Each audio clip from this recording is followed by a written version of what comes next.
ଦେଖନ୍ତୁ ମାନେ ଯେତେବେଳେ ଗୋଦାବରୀଶ ମହାପାତ୍ରଙ୍କର କାଳଜୟୀ କବିତା ଏବଂ ତା ସହିତ ଏଥିରେ ଗୀତ ଅଛି ଉଠରେ ଉଠରେ ଉତ୍କଳ ସନ୍ତାନ ଉଠିବୁ କେତେ ଦିନେ ପୂର୍ବ ଗୌରବ ପୂର୍ବ ମହିମା କରୁନାହିଁ କିରେ ମନେ ଯୋଉ ଗୀତ ଲେଖା ହେଇଛି ସେ ଗୀତ ଲେଖା ହେଇଛି କଣ ଯେ ଆମେ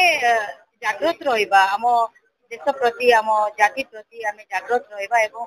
ଗୋଟେ ଯୁବକ ମାନଙ୍କ ପାଇଁ ଗୋଟେ ଆହ୍ୱାନ ଦେଇଛନ୍ତି ସେ ତ ଏଇ ଗୀତ ପରିପ୍ରେକ୍ଷୀରେ ଆମେ ଗୋଟେ ପ୍ରେରଣା ଦେଇ ସଙ୍ଗ ବନେଇଛୁ ଯୋଉଟା କି ଗୋଟେ ଇନ୍ସପିରେସନ ମିଳିବ ୟୁଥ ମାନଙ୍କୁ କାହିଁକି ନା ଆମେ ଆଉ ଏଇଭଳିଆ ମ୍ୟୁଜିକ ବନା ହେଇଛି ଶାନ୍ତନୁ ନାୟକ ବନେଇଛନ୍ତି ଏବଂ ମିଶିକି ଯୋଉ ଆମେ ଟିମ୍ କାମ କରିଛୁ ଏବଂ ଶାଶ୍ୱତ ଯୋଶୀଙ୍କର ନୃତ୍ୟ ରହିଛି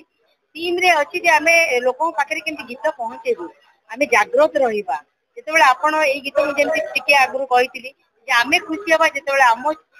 ମାନେ ପିଢି ଗାଇବ ଉଠ କଙ୍କାଳ ଚିଡୁ ଶୃଙ୍ଖଳ ତ୍ୟାଗ ଦୁର୍ବଳ ଆଜି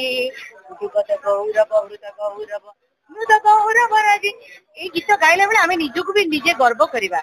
ସେଥିପାଇଁ ଏଇ ଗୀତକୁ ଆମେ ନୂଆ ରୂପାନ୍ତରରେ କରିଛୁ ଏବଂ ବହୁତ ଖୁସି ଲାଗୁଛି ଯେ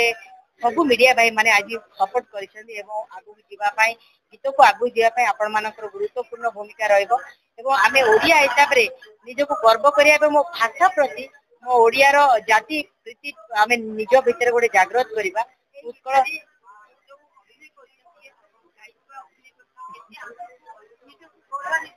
ଦେଖନ୍ତୁ ମୁଁ ଯେତେବେଳେ ଏମିତି ଷ୍ଟେଜରେ ବି ଗାଏ ଉଠ କଙ୍କାଳ ଚିଡୁ ଶୃଙ୍ଖଳ ତ ଅଟୋମେଟିକ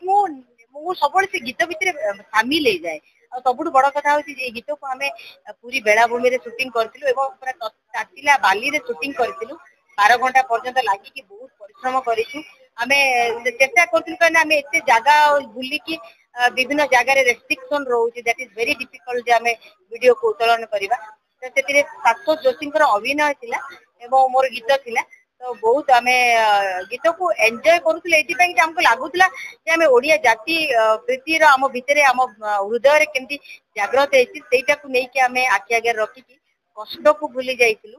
କେମିତି କଷ୍ଟକୁ ଭୁଲିକି ମଧ୍ୟ ଆମେ କେମିତି ଲୋକଙ୍କ ପାଖରେ ପହଞ୍ଚିବୁ ସେ ପ୍ରତି ଜାଗ୍ରତ ଥିଲୁ ଆଉ ମୁଁ ଆଶା କରୁଛି ଯେ ମୋ ଓଡିଆବାସୀ